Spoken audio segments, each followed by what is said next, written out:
ঠাকুর বলতেন, তুমি যদি সত্যি মন দিয়ে ঈশ্বরকে ডাকো, তিনি তোমার কাছেও আসবেন।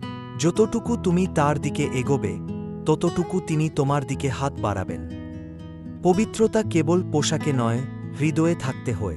মন পরিষ্কার হলে মুখেও তার আলোকের ঝলক দেখা যায়। ঠাকুর বলতেন, প্রাণীর মধ্যে মানুষই একমাত্র এমন সৃষ্টি যে নিজের ভেতরের ঈশ্বরকে চিনতে পারে।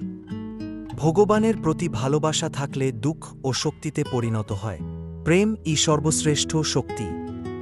যে সত্যি ঈশ্বরকে ভালোবাসে, তার কাছে জগতের অন্য সবকিছু ম্লান হয়ে যায়। ঠাকুর বলতেন, যত ধর্ম, যত বিশ্বাস, সবই সেই এক সত্যের দিকে যায়। তোমার হৃদয় যদি সৎ হয়, পথ নিজেই খুলে যাবে। ঠাকুরের এই বাণীগুলো কেবল কথার কথা নয়, জীবনের পথ দেখানোর আলো। আজ থেকে নিজের ভেতরেই খুঁজে দেখো সেই আলোকময় শক্তিকে। ভিডিওটা ভালো লাগলে একটা লাইক, সাবস্ক্রাইব করে পাশে থাকবেন।